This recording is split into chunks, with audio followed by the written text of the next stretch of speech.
Вы на канале «Это вкусно». Сегодня я буду готовить свои любимые летние пирожки с вишнями и абрикосами. Почему летние? Потому что ягоды и фрукты в пирожки я кладу свежие, не проваренные. Так лучше сохраняется аромат и вкус. Тесто для пирожков я сегодня буду готовить на желтках. Желток за счет жирности придает выпечке сочность.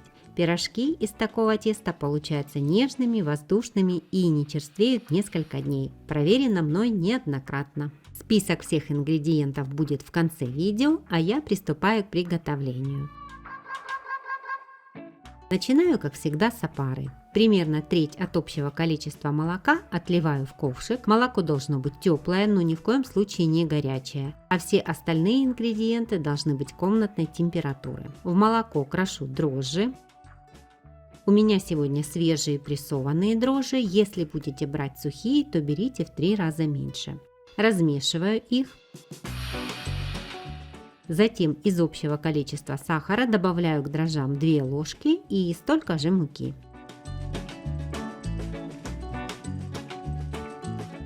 Размешиваю все.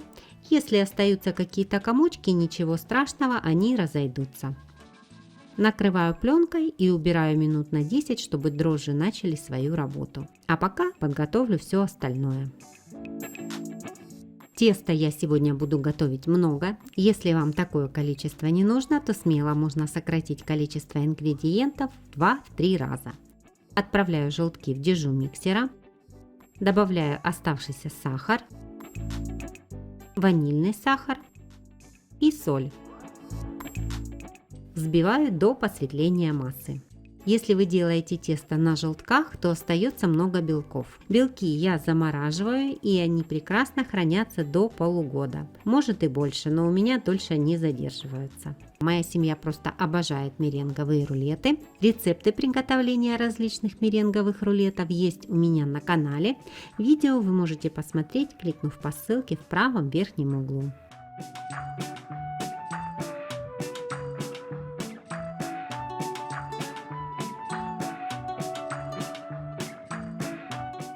Ну вот, желтки взбились. Опара тоже прекрасно поднялась, еще немного и убежала бы. Отправляю ее к желткам.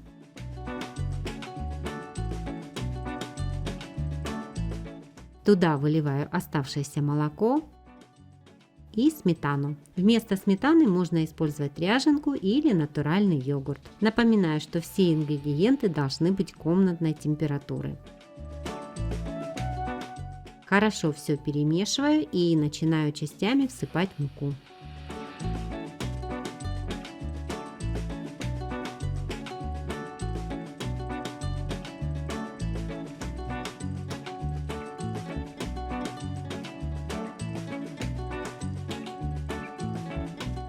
Поменяю венчик на крюк и начинаю замешивать тесто.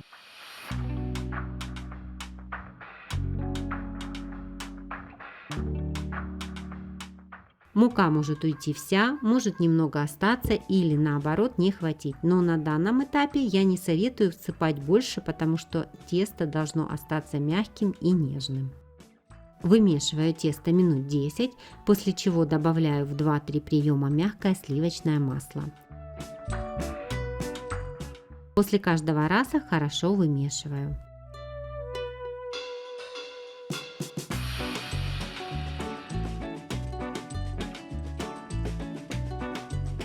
Все масло добавила и теперь окончательно вымешиваю тесто еще минут 10. Готово.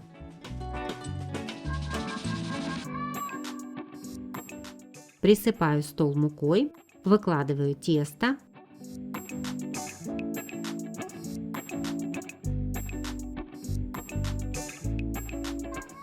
Подмешиваю тесто еще немного на столе.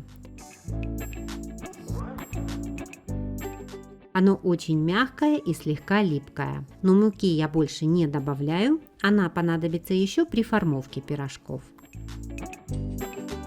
Смазываю растительным маслом пластиковый контейнер и укладываю в него тесто. Накрываю крышкой и отправляю в теплое место без сквозняков. У меня это выключенная духовка, в которой я просто включаю лампочку. Тесто должно увеличиться в объеме в 2-3 раза. На это может уйти 1,5 часа. Самое время поставить рецепту лайк. Сделайте это, чтобы видео посмотрело как можно больше зрителей. Так вы поможете развитию моего канала. Пока тесто будет подходить, я приготовлю начинку. Вишню я помыла и удалила косточки. Абрикосы помыла, удалила косточки и нарезала на маленькие кусочки. Так больше начинки войдет в пирожки. Ягоды и фрукты для начинки я не варю, а использую в свежем виде. Так лучше сохраняется вкус и аромат свежих фруктов, и начинка получается вкуснее. К фруктам я добавляю сахар и крахмал. Крахмал можно брать любой. Смешиваю крахмал с сахаром в соотношении 1 к 3. Именно крахмал загустит сок, который выделяется из свежих фруктов, и задержит его внутри пирожков. Вы также можете приготовить пирожки и со сливами. Они получаются такие же ароматные и вкусные. Таким образом, я готовлю начинку и для вареников с ягодами и фруктами. Рецепт таких вареников из заварного теста есть у меня на канале. Видео вы можете посмотреть, кликнув по ссылке в правом верхнем углу.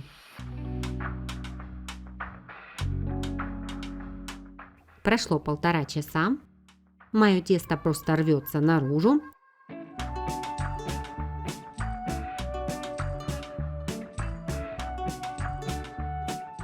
Посмотрите, какое оно пышное и нежное. Припыляю стол мукой и отделяю часть теста.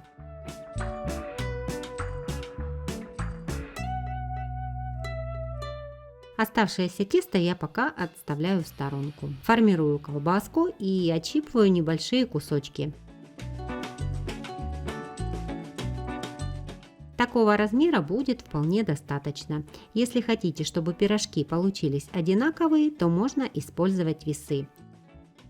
У меня кусочек получился весом 55 граммов. Сейчас он кажется маленьким, но когда пирожки подойдут и испекутся, будет то, что нужно. Округляю заготовку, подкатываю и складываю на припыленную мукой поверхность.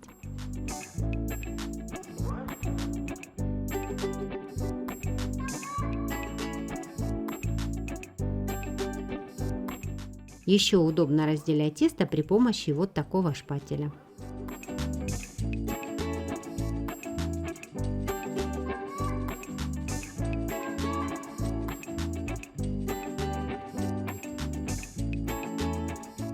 Для одного противня заготовки я сформировала. Накрою их пленкой и дам постоять 10-15 минут. Те заготовки, которые я сформировала первыми, уже немного подошли, стали пышнее. Можно приступать к лепке пирожков.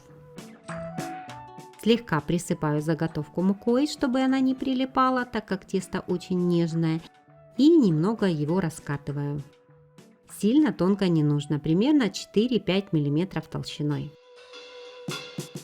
На середину насыпаю ложку крахмала с сахаром, немного распределяю его и сверху выкладываю вишни. Количество ягод зависит от их размера, у меня помещается 6-7 штук. Аккуратно защипываю пирожки.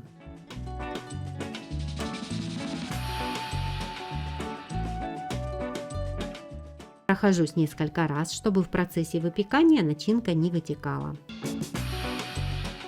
Переворачиваю пирожок швом вниз и придаю ему форму.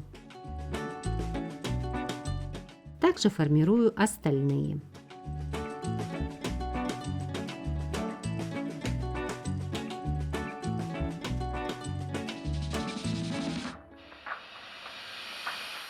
Готовые пирожки переношу на противень, застеленный пергаментом. Накрываю полотенцем и отправляю на расстойку 20-30 минут.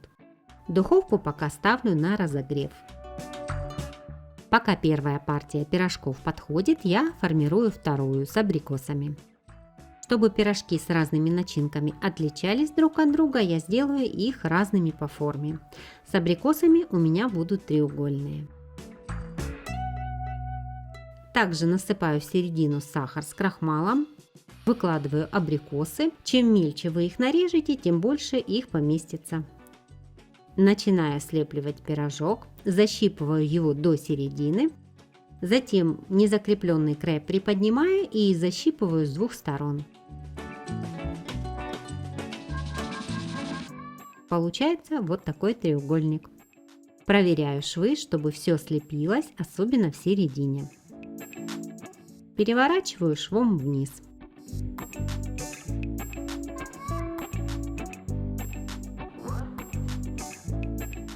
Формирую остальные.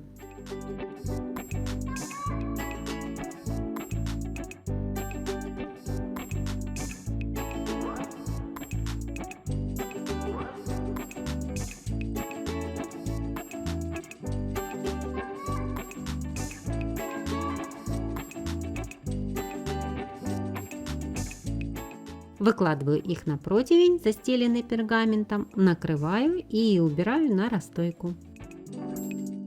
Пирожки с вишнями уже подошли. Беру желток, добавляю к нему воду. Хорошенько размешиваю и аккуратно смазываю этой смесью пирожки.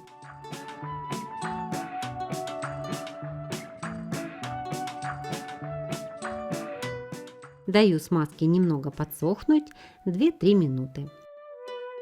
Кстати, оставшееся тесто можно спокойно заморозить. Оно прекрасно хранится в морозилке. Затем, когда вам нужно, вы можете разморозить его в холодильнике и приготовить те же пирожки, булочки или пироги. У меня на канале есть рецепт булочек с маком и разные варианты их формовки. Видео вы можете посмотреть, кликнув по ссылке в правом верхнем углу.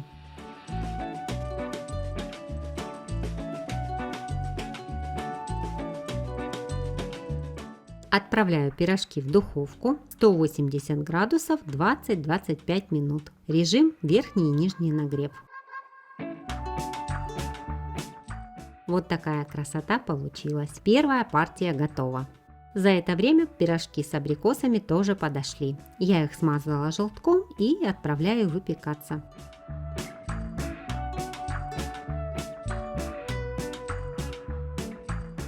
Вторая партия тоже готова. Чтобы пирожки быстрее остыли, перекладываю их на решетку. Очень трудно удержаться, чтобы не съесть их горячими. Из данного количества ингредиентов у меня получилось 44 пирожка. Ну вот они наконец-то остыли. Вот такие они воздушные, мягкие. Разламываю один. Внутри они совсем не мокрые, но в то же время начинки столько, что на каждый кусочек, который вы откусываете, попадает одна вишенка. А вот и абрикосовая начинка. И выбрать, какая из них вкуснее, невозможно.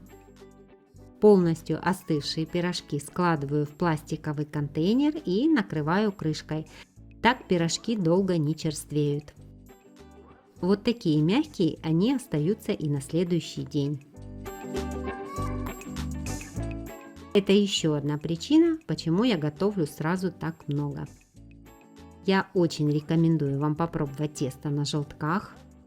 Для таких вкусных пирожков я сегодня использовала 500 мл молока, 200 граммов сметаны, йогурта или ряженки, 8 желтков, 150 граммов сливочного масла, 300 граммов сахара, 1 чайную ложку соли, 2 чайные ложки ванильного сахара, 35 граммов свежих дрожжей или 12 граммов сухих, 1 килограмм 200 граммов муки в тесто и плюс еще 100-150 граммов на подпыл. Для начинки мне понадобилось около 700 граммов вишни, столько же абрикосов, 150 граммов сахара и 50 граммов крахмала. И 2 желтка для смазывания пирожков. И вот такая вкуснотища получилась. Очень рекомендую вам попробовать выпечку из такого теста. Готовьте и наслаждайтесь. Мои любимые рецепты сладкой выпечки смотрите в этом плейлисте. Понравился сегодняшний рецепт? Поставьте лайк этому видео и не забудьте подписаться на канал. Это вкусно!